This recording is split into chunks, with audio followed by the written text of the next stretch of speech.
Tina Sizwe.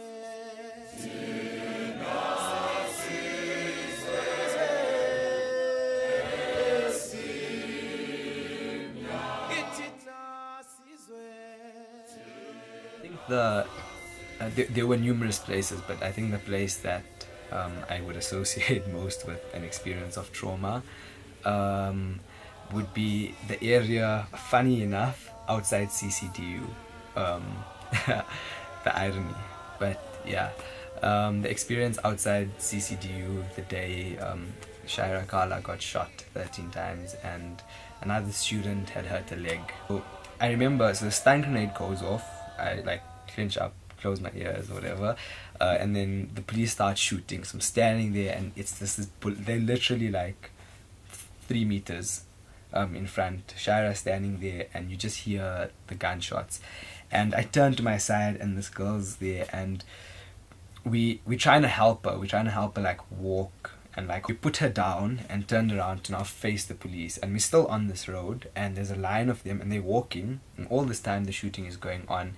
And she was lying there, and so the police look at me and I hear the one police say, shoot him, and I stand up to like try and leave her, and she was holding on to my t-shirt and I had to like rip her hand away and turn around and start running.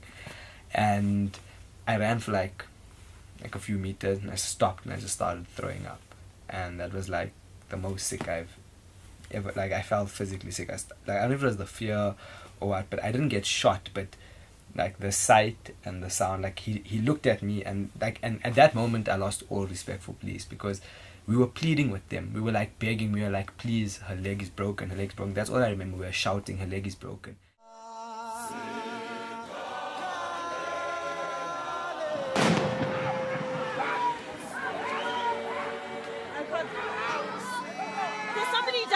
There's somebody down.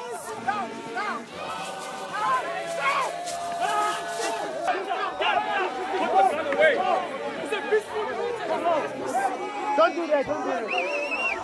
So I remember so this is one of the evenings. Again, there were many nights like this. One of the nights in Braam where we heard there were altercations throughout the day, and then at about like 9-10 o'clock there were a group of students that were dispersed on the campus, and so there was like police were firing tear gas at students on campus. So myself and a few people rushed to campus. It was like 12 o'clock at night. It was raining, but it resembled like a war zone. There was there was rocks on the road, and there were cars that were smashed. I remember as cars would drive past, students would start like pelting them, and the police had these massive nyalas that were like flying around, and it got to the point where they were shooting anyone that was like walking. It was towards the top of Braamfontein, and a bus came down, and there was a lot of students that were like moving through Braam, maybe like 50-60 students that proceeded to interrupt the bus, so just stopped the bus from moving, started throwing stones at the bus, and immediately obviously the driver stopped. He was really like shocked, and he stood up and he left, and the people started rushing out. And what I remember seeing was, as the front seat lit up, there were still people in the back.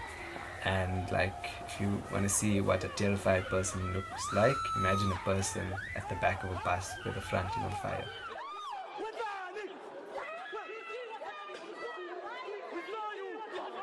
I think that it would be difficult for someone to say there's absolutely no trauma. I mean, you can only become so accustomed to the sound of a stun grenade, you know? And I think what contributed to the trauma was being exposed to those things. Like a small bang after Fees Must Fall would immediately spark that reaction, like, oh my word, stun grenade. And I think emotionally the most traumatic period was towards the end of, well, for me personally, towards the end of 2016. Our comrades were in prison, our comrades were in jail, we were getting nothing from the university, we were getting nothing from the state, and they were pushing the academic program. students were, there was no motivation among students. There was no leadership, like, at that point. And for me, that was like a really low point, where you feel you really, because at the end of 2015, we can at least say we gained something, I don't think a revolution's won overnight. It's a process. And in 2015, we got a zero-fee increment, which is one step in the process. The next step would be to talk about free education, for example. But at the end of 2016, there was none of that.